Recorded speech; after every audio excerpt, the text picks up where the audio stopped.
today's class, we will see about statistics.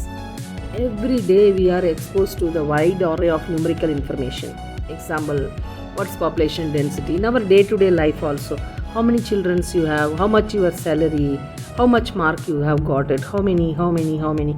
All are statistics. For example, even in my own life, I was afraid of maths. I ran away from the maths. I took science group and I joined in nursing. When I come back to MSc nursing, maths has come. So without maths, there is no life. Everything is in a form of a statistical or mathematically calculations are there. In this class, we will see about what is called statistics. The statistics is defined as the collection, presentation and analysis and interpretation of the nominal data is called the statistics. Who is the father of the statistics? So the father of the statistics is the Sri Ronald Aylmer Fisher. Understand? Who is John Crent then? John Crent is the father of vital statistics. Understand? Who is William Farr? William Farr is the father of the medical statistics. Why? What he done specially? He was nearly 40 years collecting the death and birth, death and various causes of the death. He was recording for 40 years. It was a great contribution to the epidemiology and then great surveillance also he did. He is called as the father of surveillance also. So statistics are broadly classified into descriptive statistics and the inferential statistics. What is called descriptive statistics? Descriptive statistics are like the small data. What is data? Data means it's a piece of information. What is the information? For example, in the bus stand, how many buses came entering into the bus stand every day for the particular place? How many buses are coming? How frequently is coming? So it's a data. The information, one bus in this time, one bus in other time. Within 12 hours, this many buses are coming. So this is called the information. It's information. Otherwise, it is called the data. So the data are presented in various forms. The data has been presented. For example, the data are presented is a form of the columns, rows, tables. Like they're not. Then there will be. Then what is the difference between the descriptive statistics and the inferential statistics? So the descriptive statistics, like it's like a small variable, small data will be there. Yeah, samples. Just describe the phenomena. It's called the descriptive statistics. What is called the inferential statistics? Inferential statistics is the like a large pool of data has been this one. It's a parametric of the whole population. Is called the inferential. Inferential statistics mainly used for testing of hypothesis. So descriptive statistics are again divided into three. That is called the measures of central tendency.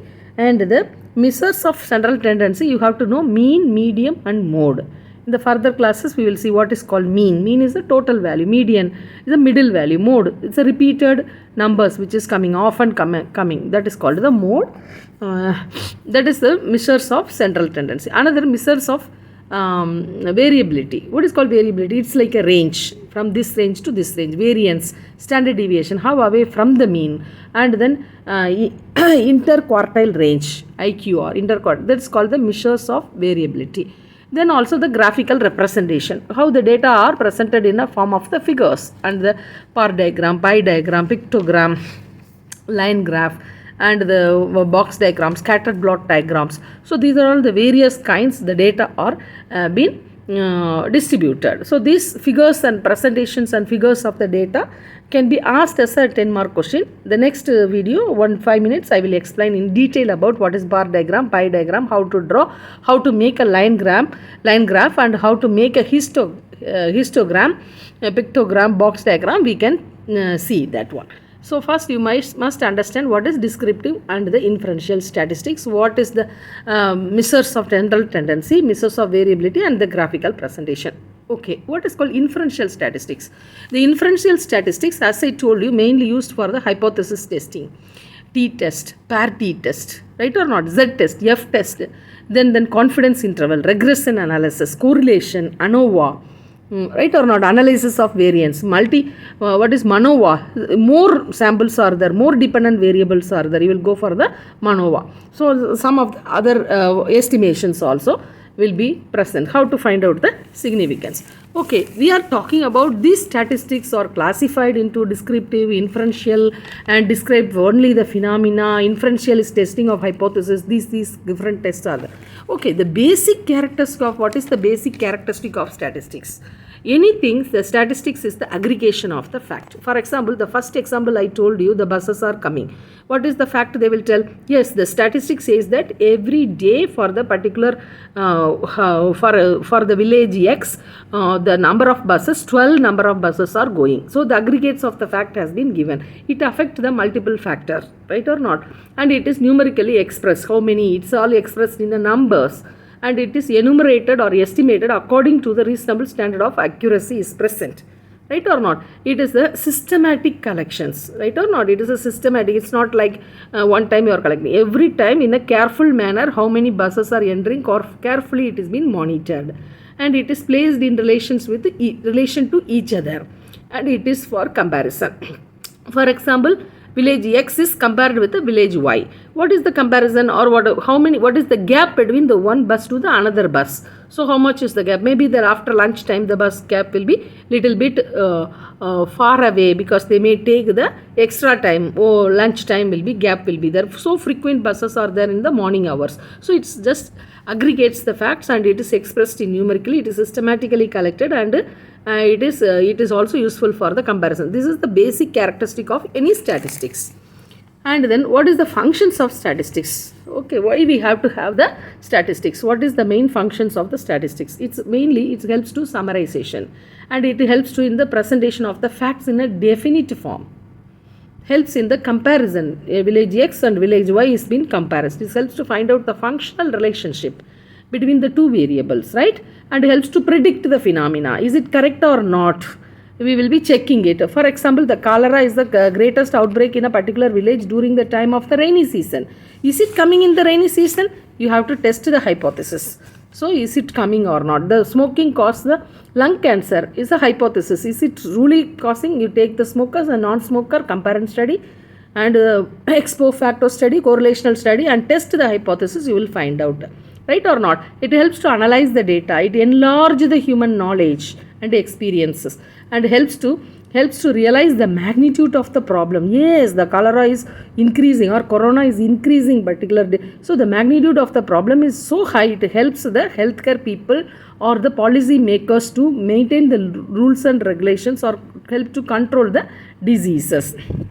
And also it present the complex data in a very simple form. All the data will be in a very simple form. These are all the plotted diagram. This is the scatter diagram, or like this you can just put a diagrams, or this is the corona, or this is the other diseases. So the burden is very high.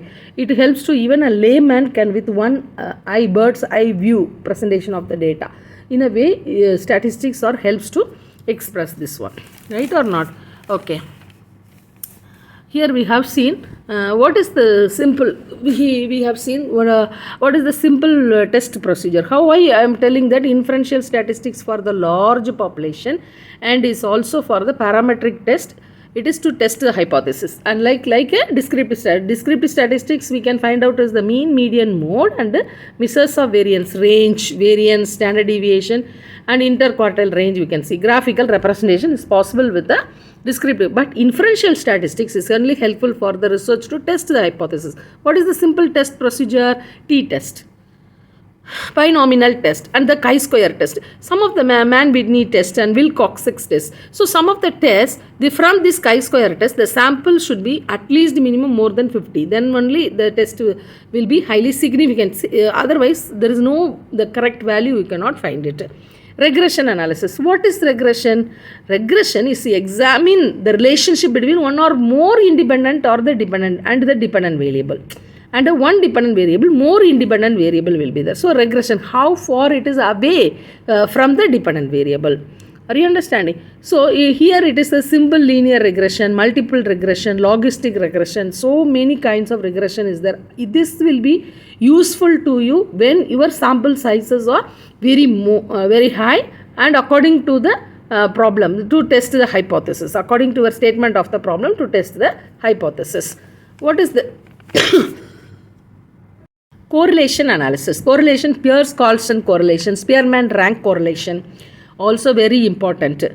Correlation value or value is less than 1 or highly correlated, or more value will be more not correlated. With the curve, it is a negatively correlated or it is positively correlated. It is all skewedness are there. So in a detailed manner, once you collected the data, you plot the diagram, you can able to find out how it is been correlated with this one. ANOVA, analysis of variance. I told you ANOVA, MANOVA. These all will be used to test the find out whether the significant difference between the mean and 3 or more variables are there, then you can go for the ANOVA. The probability distribution. What is called probability distribution? It's lie in the heart of the inferential statistics. Really, it is guides to understand the data spread out and helps to help us to make to informed decision based on the data. How the data has been distributed throughout, and what is the significance of it, and what are all the decision we can take it. How it is so what is the significance effect of the immediate action? It will be so much helpful. So there are two fundamental probability distributions are there. That's a normal distribution. Normal distribution will be normal curve. It will be one point of when it will be peak and it will be come down. Then the sample distribution. There are the foundation for the inferential statistics, providing the framework for the variable statistical analysis and also to helping to hypothetical testing, to test the hypothesis. So this is about the introduction about the statistics. You know who is the father of statistics we saw, and John Crent is the father of vital statistics. William Farr is the father of the medical statistics, right or not? Okay, what is called biostatistics? So the biostatistics, what is biostatistics? Biostatistics is the statistical method which is applied in a biology or the medicine or in the public health to know the biological problem or to solve the biological problem. It is called the biostatistics. Are you understanding? It is called the biometry. It helps to solve. So it is defined as the application of the statistical method to the solution of the biological problem is known as the biostatistics. So it's like applied biology. It can be medicine or public health. It is being used as the biostatistics. Who is the father of the biostatistics? Sir Francis Galton. He is the founder of the correlation and regression analysis also. Because of him, it was so much helpful for the statistical method. Right or not? And then application of biostatistics. Biostatistics is applied for public health, right or not? The epidemiological studies, rate, ratio, proportions, and ecological studies of epidemiology, forecasting, what is the temperature, how, and they are continuously analyzing the data. And analysis of the clinical trials. So many clinical trials, drug trials, double blind study, single blind study, triple blind studies are being done. All these things helpful with the statistical method to solve the biological problems in the society. Epidemiology is what? Study of distribution and determinants of the health related events in a particular population, and application of this study to control the total population. This we will control the total population. So this is a total population. A proportion of the population has been taken and this population has been studied. What is the descriptive study? Mean, medium, standard deviation, mode, and then inferential statistics, and then we will found out the results, and the results is applied for the total population is called epidemiology. A study of distribution, determinants of the health related events in a particular population, and application of this study to control the disease in the total population is called the epidemiology. So it is useful, which is coming under the biostatistics, is useful in the health science and the research to study the population genetics, right or not? And it is helps in the biological sequence analysis. So these are all called the importance of the biostatistics. So who is the father? Francis Galton. He also the founder of correlation and the regression.